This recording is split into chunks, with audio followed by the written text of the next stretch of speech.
Assalamualaikum. Salam sejahtera. Berjumpa lagi kita hari ini. Assalamualaikum, Prof. Waalaikumsalam warahmatullahi. Doktor, apa khabar? Apa khabar? Baik. Apa khabar, Prof? Okey, Um, alhamdulillah. Alhamdulillah. So, sebelum apa-apa saya kenalkan Prof. Muhammad Haniki, salah seorang profesor di Universiti Islam Antarabangsa di Kuantan Prof ya? Betul, di Kuantan. Alhamdulillah, jauh tu. Um, So untuk apa ni pengetahuan para tontonan setahun lepas kita pernah buat satu sesi yang Prof, kita bincang pasal pada hari apa tiada uh, tembakau Tembakau, hari sedunia. tanpa tembakau sedunia, betul. Bukan rokok World, Prof. World No Tobacco Day. Hmm. So last year setahun dah. So ingat tahun ni kita celebrate dan kita ataupun kita buat satu lagi sesi lah, cuma kita buat satu hari awal sebab esok hari bekerja ataupun hari Isnin susah sikit nak buat live ni. So Prof, Alhamdulillah semua sihat kat sana? Alhamdulillah setakat ni.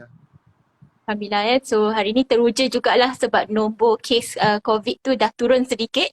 Ya, dalam Alhamdulillah. 6,000, 6,000 dalam 7,000 lah kurang satu. So Alhamdulillah tak adalah sebab kita risau dia meningkat lagi kan.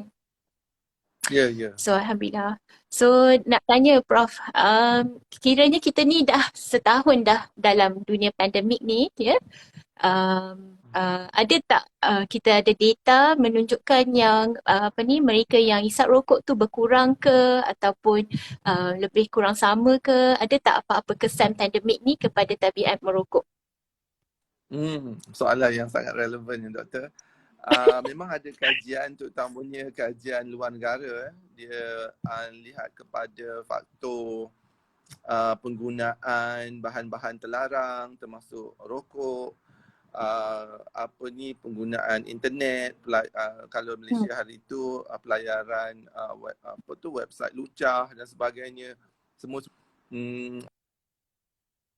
tak bermanfaat dan juga dikira sebagai mungkin bertentangan dengan nilai agama dan norma, didapati meningkat semasa pandemik. Dan ini kita fahamlah ya, sebab tabiat semula jadi setengah daripada golongan kita ni apabila menghadapi suasana pandemik, terutamanya buat kali pertama dahulu, mula mencari alternatif ataupun pengganti yang boleh mengatasi atau membantu untuk menangani situasi yang memang menyebabkan tekanan ya. Memang ramai menghadapi tekanan. Walaupun sekarang ni kita dah dianggap biasa lah, maknanya kita bukan lagi terkejut sepatutnya dengan lockdown ataupun situasi pandemik. Cuma tekanan yang kita hadapi adalah kerana ianya semakin teruk dan kita juga perlu menangani faktor-faktor lain termasuk sosioekonomi ya, faktor kesihatan dan sebagainya. Jadi pertambahan tekanan atau stres ni, cara orang tangani tu dia berlainan. Ada yang menggunakan kaedah yang lebih positif, terutamanya mendekatkan diri kepada Allah SWT sebagai contohnya, lebih banyak melakukan ibadah dan sebagainya bersama keluarga terutamanya, disebabkan dah tak boleh ke masjid dan surau dan sebagainya. Itu Alhamdulillah, tu bagus kan. Cara menangani. Ada yang mula mencari hobi baru, berkebun yang sebelum-sebelum ni tak pernah. Hidroponik. Hidroponik ke, kalau yang tak boleh nak yang rumah tak ada tanah ke apa ke, mula aktiviti berkebun atau bertanaman, buat benda berfaedah. Tapi ada juga masalahnya, setengah tu dia menggunakan kaedah, menggunakan bahan-bahan seperti produk tembakau ni, terutamanya rokok, untuk melegakan tekanan.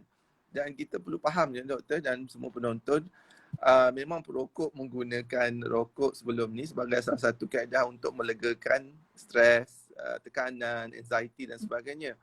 Dan ini adalah disebabkan oleh kerana nikotin dalam produk tembakau tu dihantar ke otak, bertindak balas di otak, lalu menghasilkan bahan-bahan kimia yang kita panggil neurotransmitters, termasuklah dopamin yang memberikan rasa nikmat, katalah serotonin, GABA tu memberikan kelegaan atau pengurangan tekanan atau stres ataupun anxiety. Jadi jadi dia menggunakan produk tembakau ni dengan lebih kerap lah, sebab bila dia rasa stres, ada yang tak boleh kerja, ada yang kehilangan punca rezeki, tapi malangnya dia memang dah perokok. Jadi dia melihat rokok ni sebagai satu kaedah yang memberikan kelegaan yang cepat. Ya, malangnya kita tahu kesan rokok ni, kesan nikotin, rangsangan nikotin kotak tu sementara kan, sebab kalau ikut bahasa istilah perubatannya, half life ataupun jangka separuh hayat nikotin tu sendiri adalah pendek sahaja, lebih kurang 1 hingga 2 jam. Jadi apabila nikotin tu dah kita panggil diuraikan atau dimetabolisme, jadi seorang perokok tu perlu top up balik lah, dia tambah balik rokok dia tu dalam masa setengah dalam masa setengah jam ke 1 jam selepas merokok, atau lebih cepat, bergantung kepada berapa cepat dia menguraikan nikotin, atau berapa banyak faktor yang memberikan tekanan kepada dia untuk dia terus mencari penyelesaian mudah. Kalau kita dulu bila kita bincang kaedah-kaedah untuk berhenti merokok, selain daripada penggunaan ubat-ubatan yang boleh didapati dari klinik kerajaan, hospital kerajaan dan juga swasta ataupun di farmasi swasta, kita juga menggalakkan ya supaya menggunakan perubahan teknik perubahan tingkah laku ya, bersama-sama dengan ubat-ubatan untuk membantu menjayakan usaha untuk berhenti merokok. Selaras dengan tema World No Tobacco Day atau Hari Tanpa Tembakau Sedunia esok, iaitu Committed to Quit. Kita mesti buat komitmen untuk berhenti rokok.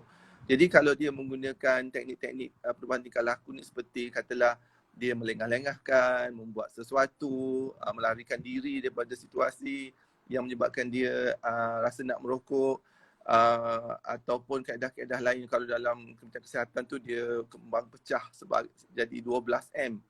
Ya, minum air, membaca doa, membasuh tangan, mengambil wuduk. Akhir sekali dia tulis M dia mandi. Dia pergi mandi. Jadi sebab mandi tak boleh nak isap rokok kan, atau vape. Jadi dia suruh mandi. Jadi kalau boleh sekarang ni di rumah, dan kita nak bermula dengan lockdown sehari 2 lagi ni.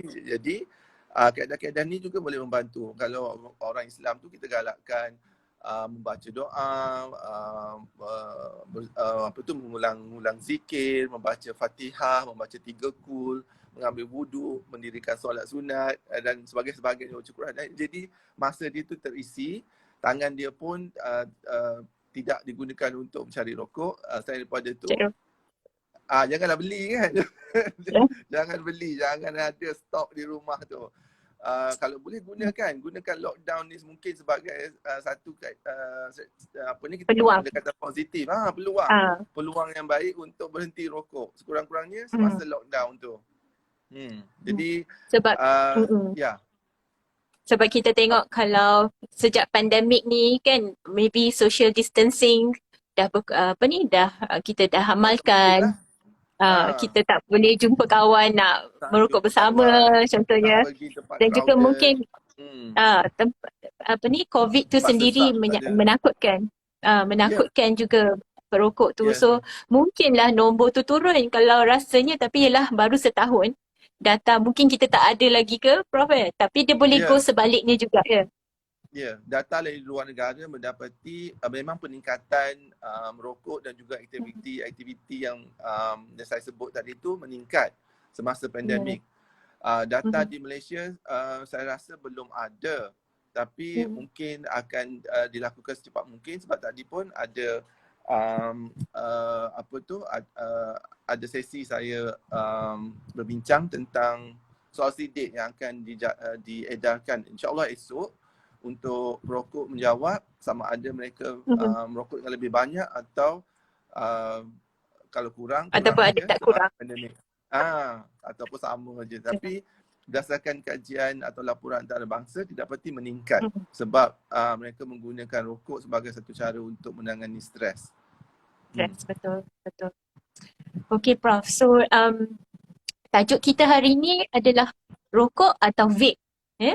So, Hmm. kalau dekat klinik kesuburan tu, kalau saya tanya, Encik merokok ke? Oh, doktor, saya dah lama dah berhenti merokok. Dan kita tahu, oh okay, Alhamdulillah, tahniah dah berhenti merokok. So, macam mana sekarang? Tapi, doktor, saya vape lah. So, jadi saya pun macam, seolah-olah mereka rasa yang vape tu lebih baik daripada rokok. Betul ke Hmm. macam tu, Prof?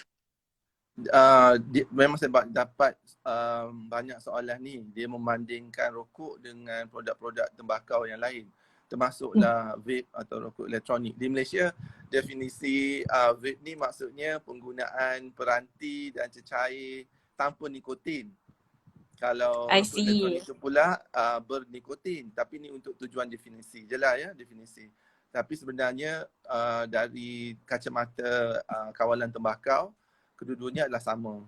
Vape atau rokok elektronik tu sama. Dia menggunakan peranti atau device untuk memanaskan cecair yang biasanya mengandungi nikotin, ya, kebanyakannya lebih daripada 80% mengandungi nikotin, sebab nikotin itulah yang dia orang nak untuk mendapat rasa nikmat, mendapat Ya, rasa betul. lega, stres, tekanan, okey, lebih segar, lebih alert dan sebagainya tu. Jadi memang kita fahamlah kenapa kebanyakan peranti ataupun vape mengandungi nikotin. Sebenarnya nikotin ni didapati mempunyai kesan-kesan yang memudaratkan, terutamanya pada dos tinggi. Kalau dulu tengok pada sejarahnya, nikotin ni sebenarnya adalah racun serangga. Racun serangga. Serius? Oh no. Dia digunakan untuk membunuh serangga yang tanaman dengan cara menekan sistem saraf pusat dan menyebabkan pemberhentian pernafasan dan seterusnya, serangga tu mati. Tapi untuk membunuh orang dewasa, dos yang tinggi diperlukan. Dan sebatang rokok tu, kalau kita tengok produk rokok lah, dia dikawal dan hanya dibenarkan untuk mengandungi 1 miligram nikotin, tahap nikotin pada sebatang rokok yang boleh diberikan kepada perokok tu lah. Yang ini isu rokok elektronik. Dia tak ada kawal, dia tak ada pengawalan. Allah. Sebab produk tu produk yang tidak dibenarkan penjualannya mengikut Akta Racun 1952. Semua bahan mengandungi nikotin adalah di bawah racun kumpulan C. Bermakna ianya hanya boleh dijual atau dipreskripsi atau diberi oleh pengamal perubatan berlesen, termasuk ahli farmasi, doktor perubatan, doktor pergigian dan juga ahli veterina. Untuk tujuan perubatan lah biasanya, untuk tujuan rawatan berhenti merokok. Jadi kita bagi ubat gantian nikotin. Ada yang bertanya, habis macam tu macam mana nikotin dengan rokok? Inilah isunya. Isunya masa Akta Racun tu digubal dan diluluskan, rokok Dah dalam ada, dah tembakau lepas. dikecualikan. Terlepas Okay. pandang masa tu. Kalau tidak, nak beli rokok kena pergi cari doktor, Jumpa kena pergi cari doktor. farmasi. Okey, tapi kita dah terlepas kat situ dan industri tembakau pun dah bertapak lama. Akar dia pun dah kuat sampai dia buat macam-macam aktiviti, termasuklah promosi aktiviti CSR dia yang 2-3 hari lepas ya viral di media sosial. Apa-apa pun produk tembakau tu kita anggap kita akan cuba kawal dengan sebaik mungkin berdasarkan kepada peraturan-peraturan kawalan hasil tembakau PPHKT dan juga menerapkan recommendation ya, apa dipanggil tu apa-apa yang dihasilkan oleh Pertubuhan Kesihatan Dunia atau WHO di bawah Framework Convention on Tobacco Control. Jadi menggabungkan apa juga artikel daripada WHO, Pertubuhan Kesihatan Dunia ini, dengan peraturan kawalan hasil tembakau. Jadi kita kawal ketat, seketat-ketatnya yang mungkin. Dan kawalan tembakau ni memang dah ada bukti daripada kajian apakah yang berkesan. Contohnya pencukaian, kaedah pencukaian yang memastikan harga ni tak mampu milik, terutamanya oleh golongan remaja kan. Bila makin mahal, makin ramai orang berhenti. Tapi perlu digabungkan dengan kaedah pencegahan penyeludupan yang efektif. Sebab selalu digunakan tak banyak black market. Pro yang menyokong industri tembakau ni, dia selalu gunakan alasan tak boleh naikkan cukai sebab bila naik cukai je banyak rokok seluduk, banyak rokok yang tidak sah. Tapi benda ni didapati sebaliknya. Kalau kita naikkan harga, memang lebih ramai orang berhenti. Cumanya yang rokok tidak sah penyeludupan tu bukan isu Kementerian Kesihatan sebenarnya, itu kementerian lain, Kastam dan juga kementerian-kementerian yang lain kan, supaya memastikan kita punya sempadan ni tak bocor dan juga sumber asal rokok tu daripada mana, syarikat mana yang buat rokok yang berjenama sama yang dengan tu, adakah ada bolos di situ, maknanya adalah isu-isu corruption. Sebab negara-negara lain yang mempunyai harga rokok sebab cukai yang tinggi seperti Singapura, 10 Singaporean dollars, 20 tu dah.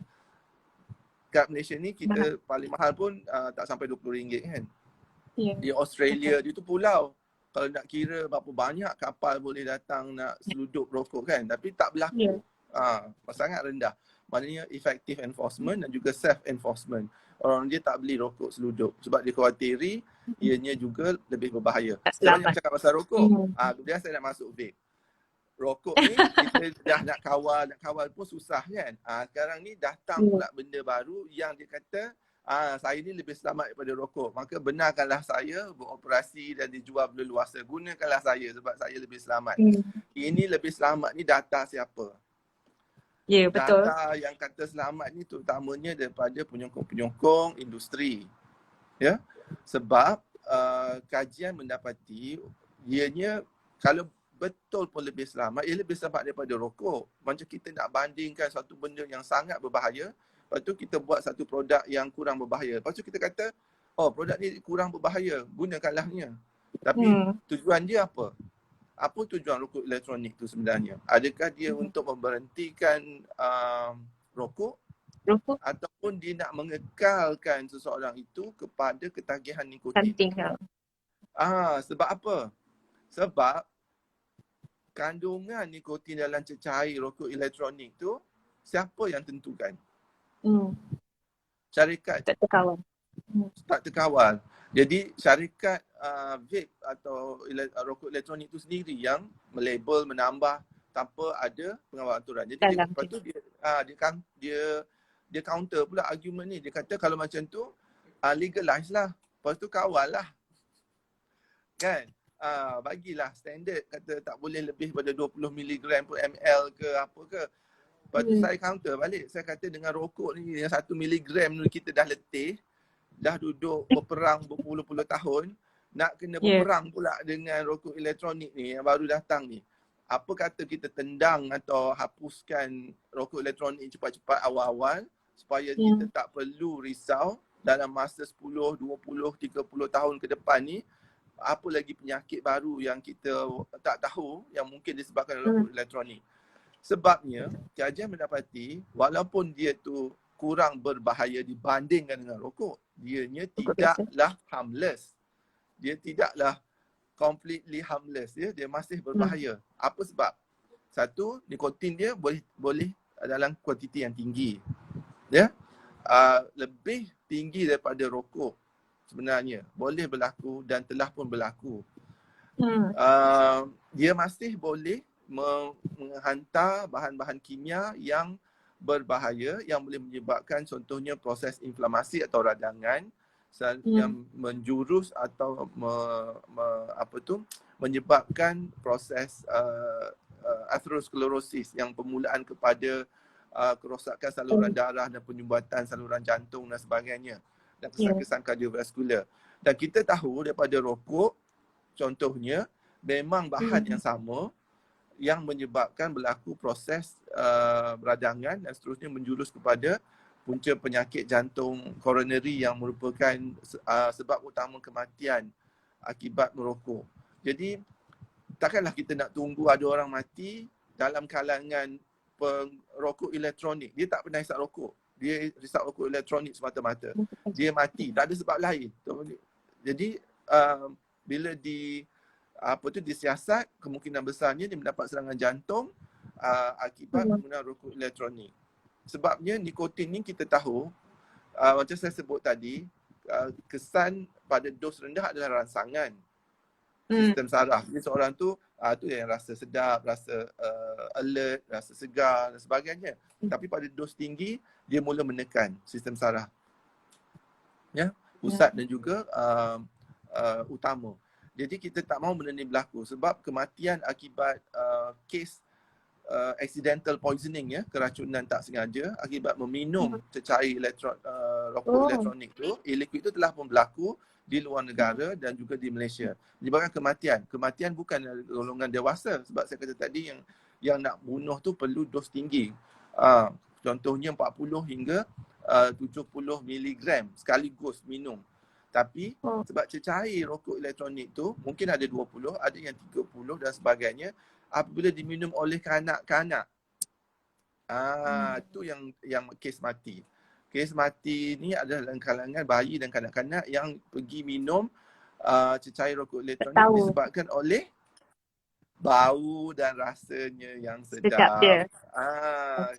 Kalau yang bau buah limau, kasturi, air sirap Bandung, bubble gum, betul doktor. Macam-macam. Jadi apa tujuan dia?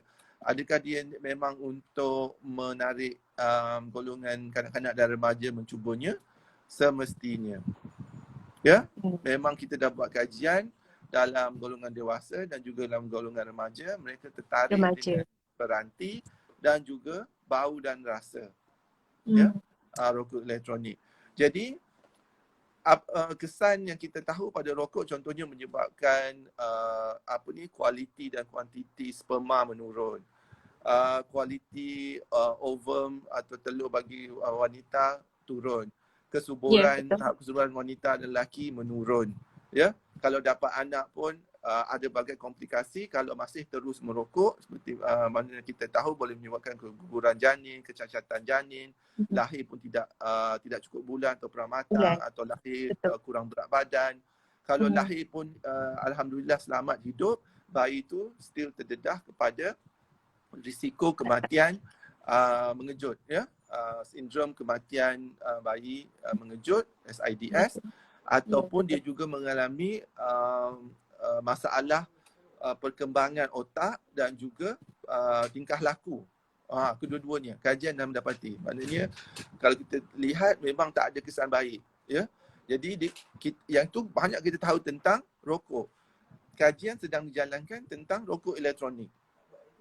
Jadi masalahnya sanggup kita tunggu sampai bukti itu dah cukup, kita tahu ia menyebabkan ini, menyebabkan itu dan sebagainya, baru kita nak haramkan. Pada masa itu dah terlambat. Ya? Sebab kita dulu dah buat silap dengan rokok, sekarang kita nak buat silap lagi dengan rokok elektronik. Saya rasa itu tak patut dan tak wajar untuk rakyat Malaysia khasnya. Kalau kita lihat pada negara jiran, utara, selatan, timur, barat, kebanyakan negara di sekitar kita telah pun mengharamkan vape dan rokok elektronik. Awal-awal lagi pada tahun 2000, 2004 dan sebagainya. Kenapa ya? Dia orang haramkan tapi kita tak haramkan. Kerana mereka tahu. Mereka tahu bahawa ini adalah satu lagi punca epidemik yang tidak terkawal, tak dapat dibendung, yang sukar untuk dikawal seperti mana industri tembakau yang wujud pada masa ini. Jadi Thailand, Singapura dah haramkan, larangan terus, ya. Dan mereka tak adalah pening kepala nak fikir macam mana nak tangani masalah orang tertagih pada nikotin daripada rokok elektronik, penjualan haram dan sebagainya. Penjualan haram tu masih ada lah, tapi tidak berluasa seperti Malaysia kerana vape ni dah dibenarkan untuk dijual mulai tahun ni kan. Alasannya untuk mendapat cukai. Tapi berapa banyakkah cukai yang diperolehi daripada penjualan vape tu adalah sebenarnya sangat sedikit. Ya, Betul. tak berbaloi. Jadi So, adakah dengan membenarkan penjualan vape ni menunjukkan bahawa kerajaan kita menganggap nyawa rakyat Malaysia tu lebih rendah nilainya berbanding dengan negara-negara lain di mana dia melindungi kesihatan keselamatan nyawa rakyatnya. Itu persoalan yang pihak kerajaan perlu fikir. itu soalan yang berat tu, Prof. Hmm. So,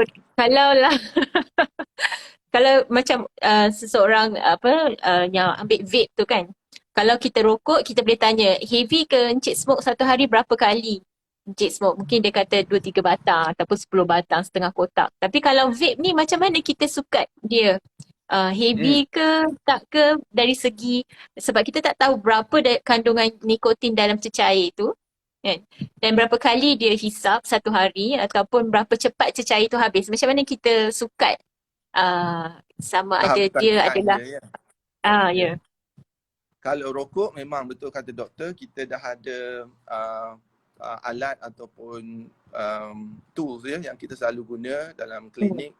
Klinik mungkin merokok saya pun kita selalu guna 6 soalan ni yang dipanggil Fagerstrom test for nicotine dependence. Jadi daripada 6 soalan tu, 2 soalan yang paling penting adalah berapa cepat dia mula menghisap rokok selepas bangun daripada tidur dan berapa bilangan rokok yang dihisap sehari. Biasanya kalau dia menghisap rokok dalam masa 1 jam selepas bangun tidur, dia mempunyai kebergantungan kepada nikotin, dan kalau dia menghisap lebih kurang 10 hingga 15 batang sehari, maknanya dia ada kebergantungan pada nikotin. Sekurang-kurangnya lah ya. Tapi kalau bilangan rokok yang dihisap tu 1-2, tak sampai 10 pun sehari, lepas tu hisap rokok pun lebih pada 1 jam bangun tidur, dia mungkin ada tahap ketagihan yang sangat rendah. Ya, sangat rendah. Okey, itu dah kebanyakan negara di dunia ni memang menggunakan FTND atau Fagerstrom test for nicotine dependence, tapi dia hanya valid untuk rokok putih itulah, rokok biasa. Okey, untuk rokok elektronik memang ada beberapa tools juga yang telah dihasilkan. Kami pun di Universiti Islam Antarabangsa telah pun menjalankan kajian. Student pelajar PhD saya pun ada buat, dan student pelajar undergrad pun ada buat. Dia mengubah FTND itu menjadikan dia kepada eFTND. Jadi elektronik. I see. Okay. Bila E tu dia ubah beberapa soalan sebab dia dah interview, dia temu juga, dia buat kajian melibatkan vapers atau pengguna rokok elektronik untuk faham macam mana dia menggunakan rokok elektronik ni. Memang betul kandungan nikotin yang dilabel tu kita tak boleh percaya sangat, sebab bila kita ambil sampel daripada pengguna rokok elektronik dan kita analisis, kita hantar ke Pusat Racun Negara sebab dia adalah makmal yang disertifikasi, dan kita bandingkan dengan apabila kita buat analisis di makmal di Universiti Islam Antarabangsa di Kuantan ni, adalah lebih kurang sama, sangat dekat. Selalu bermakna kaedah kita tu valid lah ya, tapi apa yang penting yang kita telah kita dapati dan telah pun publish adalah lebih 80% kandungan yang dilabel tu adalah tidak betul. Katalah dia kata dia letak 12 mg per ml. Ya? Tapi banyak lebih ke atau kurang? Lebih tak betul tu lebih ke kurang? Kurang. Lebih rendah. Banyak yang kurang lah daripada. Okey. Kalau letak 12, dia tulis label 12, dia mungkin 8, mungkin 10. I see. So sebab lagi selamat ke? Sebab lagi banyak dia kena beli. Sebab orang tu akan guna dengan lebih banyak. Sebab dia nak amount atau kandungan nikotin yang cukup supaya dia tidak mengalami gejala gian. Gejala withdrawal. Sebab kalau dia seorang tu mula mengurangkan kuantiti nikotin yang diambil, tidak balas atau respons biasa badan adalah withdrawal. Ya, withdrawal ni kita tahulah. Tadi saya sebut apa kesan-kesan baik merokok atau pendapat nikotin kan. dapat rasa pleasure, nikmat tu, sekarang ni dia rasa resah gelisah, tak displeasure. Apa tu, cepat marah, susah tidur, selera makan bertambah. Sebab kalau merokok ada appetite suppression daripada dopamin, norepinephrine dan sebagainya. Lepas tu sekarang ni dah tak ada appetite suppression, makan bertambah, jadi berat badan pun naik. Tu gejala withdrawal. Jadi dia juga cepat rasa stres, rasa ada anxiety dan sebagainya. Walaupun kesan-kesan withdrawal ni sebenarnya kalau tak buat apa pun, lawan ataupun cuba hadapi dengan penggunaan kaedah tingkah laku yang kita sebut tadi, insya-Allah dia akan berkurang selama 8 hingga 10 minggu.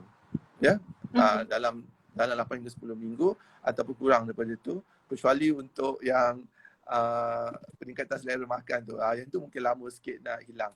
Walaupun withdrawal symptom ni boleh dikurangkan dengan penggunaan ubat-ubatan yang saya sebut, terapi gantian nikotin ataupun ubat yang bukan mengganti nikotin yang sekarang ni ada di pasaran di Malaysia, nama dia varenicline.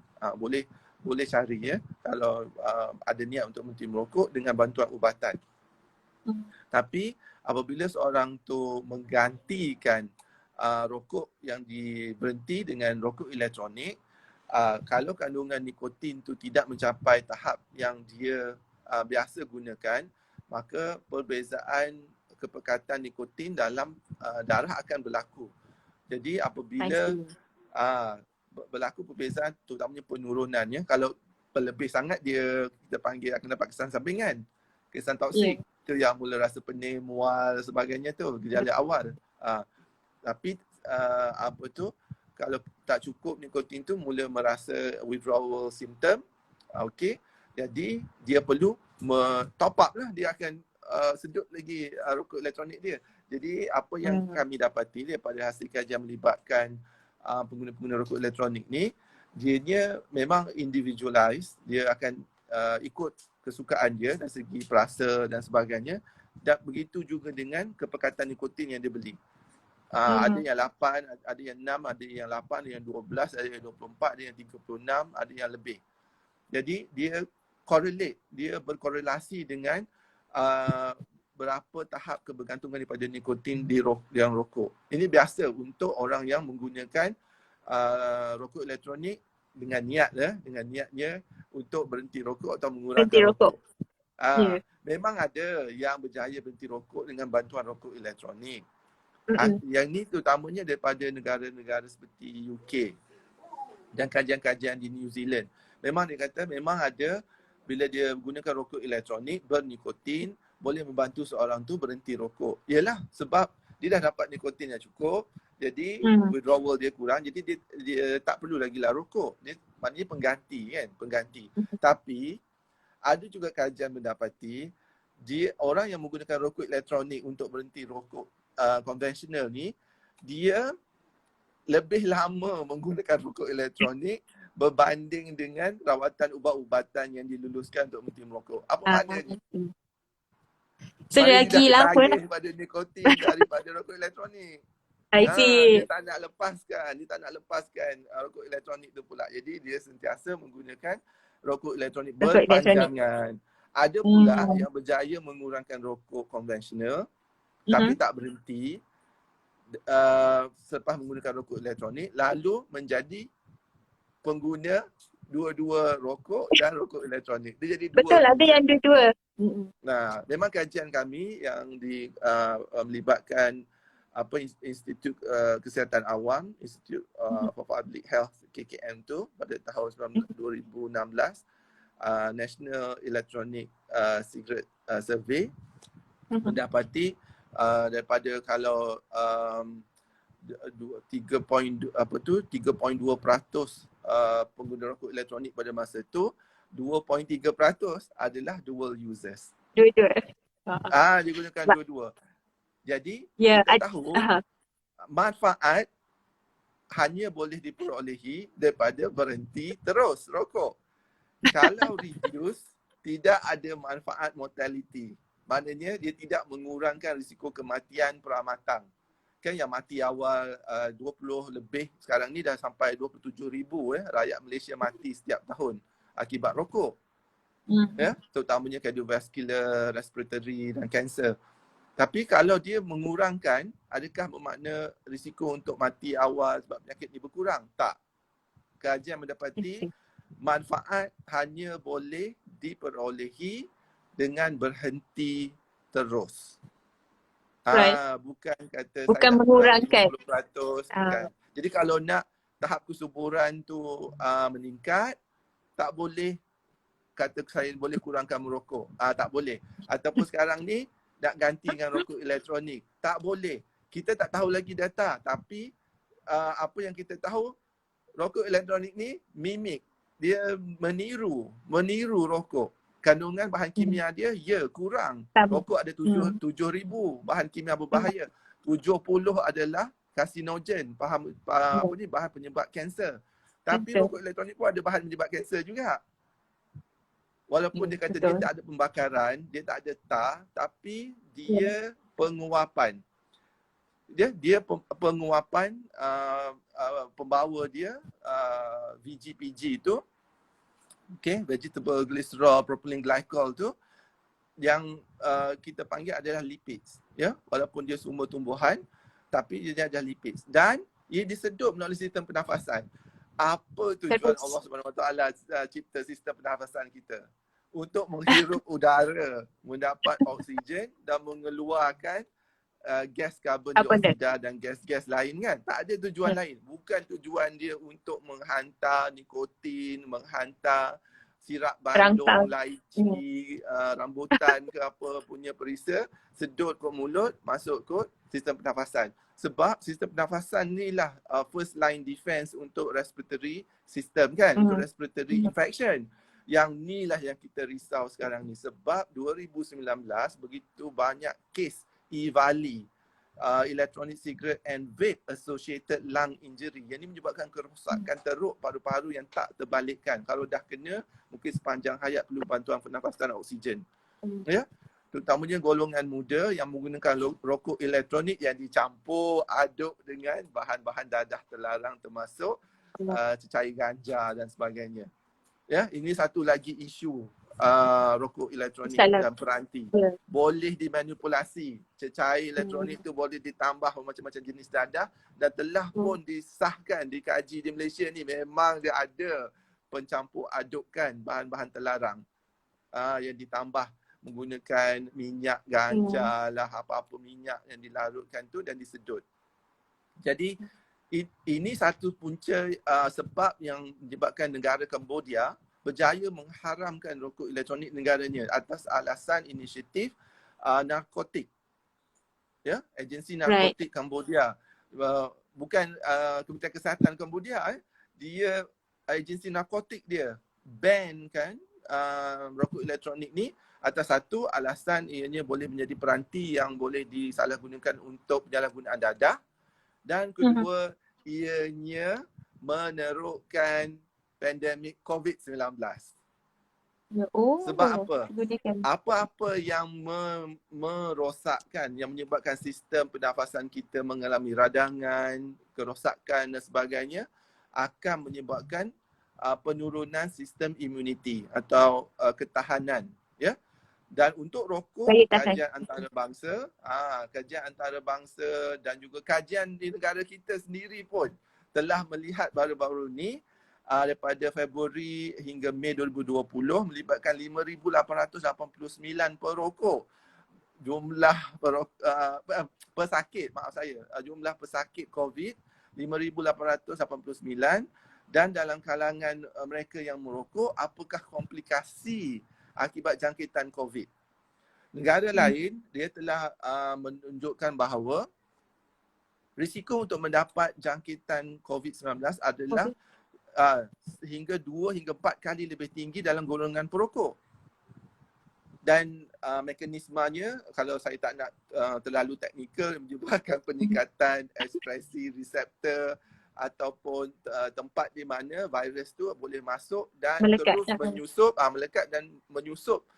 Jadi buka pintu lah, jadi bagi banyak pintu dekat permukaan paru-paru tu, di sistem pernafasan tu, bagi lagi banyak pintu yang boleh virus tu melekat dan masuk dalam aliran darah badan. Jadi risiko untuk mendapat jangkitan COVID-19 lebih tinggi dalam kalangan perokok, ini tak boleh disangkal lagi. Ada Ya, kajian betul. yang cuba menyatakan bahawa tak, sebenarnya perokok ni dilindungi daripada COVID-19 akibat merokok. Lepas tu kertas yang dipublish tu ditarik balik. Sebab apa? Oh, Ianya adalah kertas daripada industri tembakau. rokok. Industri rokok. Kita tahu syarikat rokok dia mungkin adalah tangan-tangan ajaib, ataupun dia mungkin juga timbul secara fizikal macam majlis dengan Kementerian Kesihatan baru-baru ni yang tanpa segan silu cuba untuk memutarbelikkan fakta yang untuk mengelirukan masyarakat walau apa juga keadaan pun. Dan masa pandemik ni dia masih boleh memperalatkan badan-badan saintis, ahli akademia dan sebagainya untuk menyatakan bahawa rokok ni sebenarnya elok untuk mencegah COVID-19. Okey, macam juga baru-baru ni dia memberi PPE kepada Kementerian Kesihatan Malaysia sumbangannya dengan mengatakan bahawa ini adalah corporate social responsibility. Padahal produk dia tu yang menyebabkan risiko COVID-19 meningkat. Meningkat. Lepas tu bagi pula PPE kat Kementerian Kesihatan untuk mengatakan bahawa dia ni responsible. Logik ke? Tapi orang bagi kita ambil lah, Prof. Masalahnya perlukan pun PPE tu. Lepas Kena. ni saya nak tengok ada tak Kementerian Kesihatan ke mana-mana kementerian nak terima sumbangan PPE daripada syarikat judi dan alkohol. Astagfirullahaladzim. So tak boleh lah macam tu kan. Maksudnya kita kena tutuplah lubang sana tu dulu, right? Maksudnya that is the biggest. Sebab That ini is dah the jelas. biggest. Negara kita dah tanda tangan ni dah meratifikasi yang saya sebut tadi, Framework Convention on Tobacco Control, FCTC. Jelas dah bawah artikel 5.3 tidak boleh ada hubungan dengan mana-mana syarikat tembakau, terutama dalam pembuatan polisi, promosi, apa-apa jua bentuk sekalipun. Ini promosi percuma bukan percuma lah, dia bagilah 22,000 worth tu, tapi apalah sangat 22,000 tu bila untung dia berbilion-bilion dengan memastikan pengguna kita menjadi penagih nikotin produk dia. Tapi benda ni salah lah. Kerajaan tak patut buat. So kalau ikutkan mereka yang ambil vape dengan mereka yang rokok kan, Prof, mana lagi susah nak berhenti? Adakah yang ambil vape lagi susah ataupun yang merokok tu lagi susah? Setakat ni sebab kita tahu daripada data kajian tu, untuk berhenti merokok ni lebih kurang 60 hingga 80% gagal berhenti. 60 hingga 80%. 60 hingga 80% gagal. 20 hingga 40% tu berjaya berhenti. Sebab nak berjaya berhenti ni perlu sekurang-kurangnya 6 bulan. Tidak satu sedutan pun rokok atau bahan tembakau yang lain. Kita tak anggap seorang tu berjaya berhenti merokok secara definisi Pertubuhan Kesihatan Sedunia yang betul-betul yang mengatakan seorang tu berhenti kalau dia berhenti menggunakan rokok elektronik. Sebab satu, rokok elektronik belum diberi kelulusan oleh mana-mana badan berautoriti di Malaysia terutamanya, tidak dilesenkan untuk membantu perokok berhenti. Begitu juga dengan banyak negara lain di dunia. Mungkin di UK dia dilesenkan tapi saya tak pasti, tapi dia dikawal ketat, dan mentaliti rakyat UK ni lain, dia kalau kita kata ini untuk berhenti merokok, dia akan guna untuk berhenti merokok lah. Yang sosial tu tak sama. Rakyat Malaysia ni bila kita kata jangan balik kampung, itulah yang penuh di jalan lebuh raya.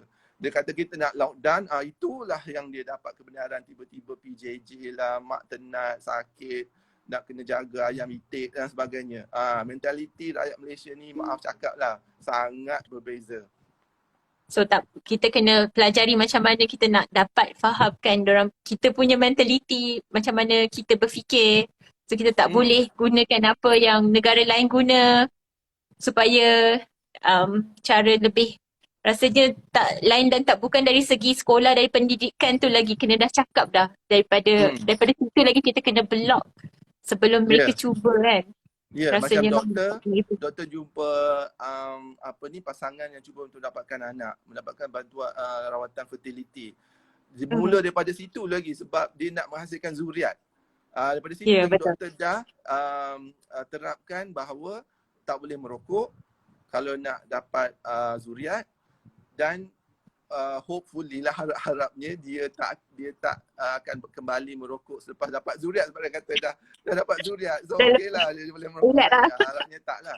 Sebab apa ya? Sebab ketagihan kepada nikotin ni adalah termasuk di bawah Diagnostic and Statistical Manual, the 5th edition tu, adalah tobacco use disorder apabila memenuhi ciri-ciri atau kriteria menyebabkan seseorang tu ada kebergantungan kepada nikotin. Ini termasuklah dia dapat withdrawal bila tak guna, dia memberikan prioriti kepada rokok atau bahan tembakau, dia menggunakan untuk jangka masa yang lebih panjang daripada yang dia jangkakan. Kata tak apalah, dia akan hisap rokok ni 3 bulan, 3 tahun je, ataupun bila dapat anak je, tapi bila dapat anak pun masih merokok. Ataupun kata nantilah bila dia kahwin. Bila dia kahwin pun still merokok. Sebab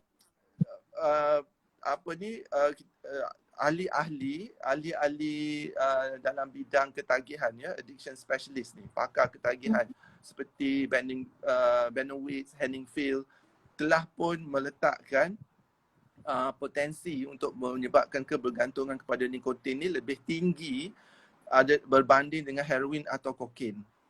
Okay. Jadi dia daripada skala 6, dia bagi 6 untuk nikotin.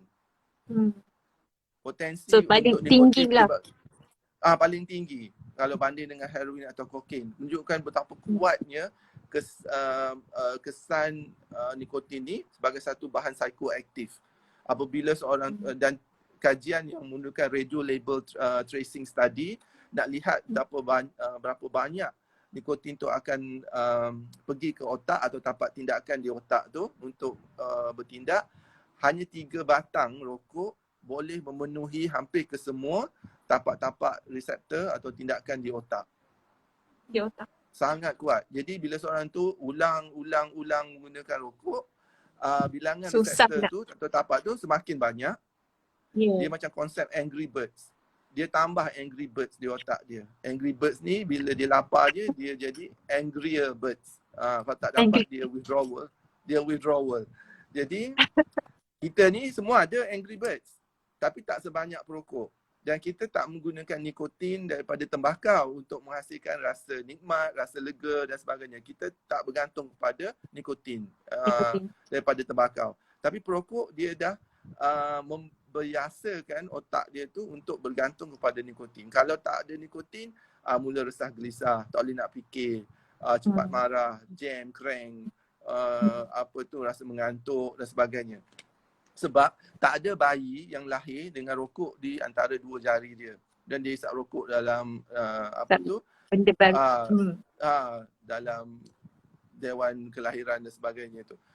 Dia dilatih dengan rokok pertama, terutamanya pada masa remaja. Kita tengok yang video yang tular di media sosial hari tu, betul.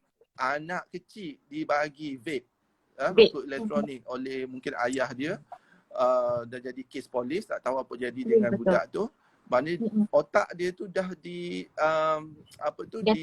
dilatih, dipaksa untuk menerima nikotin. Saya tengok tu ini adalah child abuse. Ya, kes penderaan yang memberi dadah kepada anak. Kepada kanak-kanak. Begitu juga yang video yang second yang tular tu, yang 2 orang budak dengan bila ditanya beli kat mana, siap boleh cuci-cuci lagi mulut untuk isabit dia tahu dia tak nak berkongsi mulut. Tapi sebenarnya itu adalah satu lagi cara untuk menyebarkan COVID. Betul. Tapi dia lap tak efektif. Dia tu dia bagi kawan dia pula isap. Tu cara untuk meningkatkan risiko penyebaran pelbagai penyakit respiratory termasuk COVID-19. Rokok ni kita tahulah tangan tu tak bersih. Letak di bibir, tu satu cara untuk meningkatkan risiko jangkitan COVID-19. Tak ada manfaat daripada rokok, kita dah tahu. Manfaat tu hanya kepada syarikat atau industri tembakau.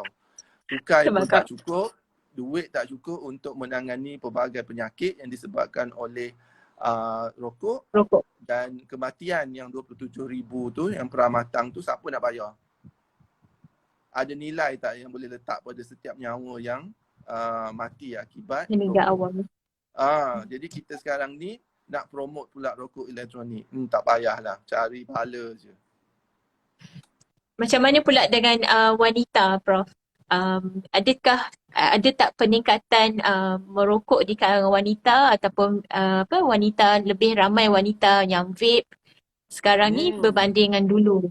Sebab ramai yang wanita, contohnya dia nak jaga berat badan dia. Kajian ada juga tunjuk yang wanita pun dah meningkat dah merokok sebab dia dapat tahu dia dapat kurus kan. So dia nak maintain jadi slim macam tu, dia merokok, so dia punya appetite tu akan suppress. So apa pendapat Prof mengenai ini? Ya, macam saya kata tadi, antara kesan dopamin, epinefrin dan bahan-bahan kimia lain yang dirembes akibat daripada rangsangan nikotin di otak adalah kesan penekanan selera makan. Betul. Appetite suppression. Okey. Jadi apabila kurang makan, jadi kuranglah penambahan berat badan. Tapi apabila dikaji dalam kalangan masyarakat global, sebenarnya lebih ramai perokok yang mengalami masalah berat badan berlebihan. Oh, I see. Okay. Sama ada overweight atau obese. Jadi tidak betul lah sebenarnya rokok ni sebagai satu alat untuk mengawal berat badan yang efektif. Dianya lebih digembar-gemburkan dan dimanipulasi oleh syarikat rokok untuk mempergunakan wanita yang percaya bahawa rokok ni cara untuk menguruskan badan. Ialah kalau dia asyik merokok, dia memang tak makan minum lah. Kalau dia chain smoker kan, bila masa dia makan minum, dia asyik merokok. Ataupun duit dia habis kat rokok, dia tak ada duit dah nak beli makan minum. Jadi kurus lah macam tu. Tapi kurus tak sihat, kurus berpenyakit. Banyak lagi cara melalui senaman, diet dan sebagainya untuk mendapat berat badan ideal. Kita tak nak terlalu kurus, kita tak nak overweight. Ya, kita perlu amalkan gaya hidup sihat. Rokok bukan kaedah tak termasuk dalam senarai mana-mana guideline. Turunkan berat badan. Yang katakan untuk menjadi sihat, isaplah rokok. Yang kata tu adalah syarikat tembakau dan juga orang-orang yang kurang pengetahuan. Ya, siapa dia kata kalau awak nak kurus dia tak rokok. Itu kurang pengetahuan. Dia telah pun ditipu oleh syarikat rokok. Memang kesan dia ramai yang saya kata tadi selepas berhenti merokok ada kemungkinan peningkatan berat badan. Tapi ianya boleh dikawal dan kita memang macam pesakit perokok yang datang ke klinik berhenti merokok di UIA. Kita memang timbang setiap kali datang. Kalau awal-awal lagi kita dah tengok dia tu overweight, berlebihan berat badan, kategori mana.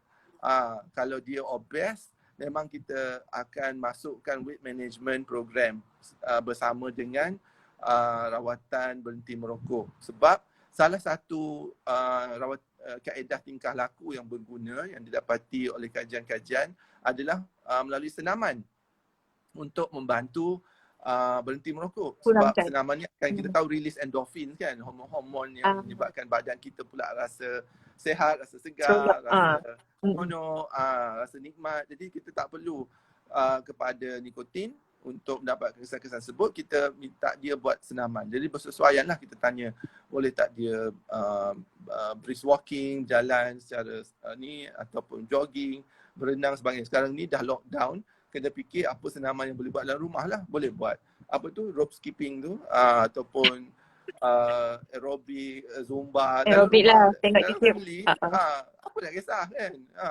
So banyak cara lain, tak perlu menggunakan rokok sebagai alasan untuk menguruskan badan. Sebabnya apa gunanya kurus tapi dapat kanser paru-paru tahap 3 dan sebagainya.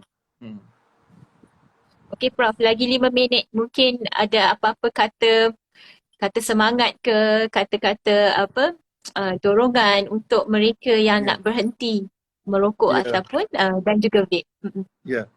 Bagi semua perokok di luar sana, saya berharap anda gunakanlah peluang yang ada selagi umur berbaki bersisa ni.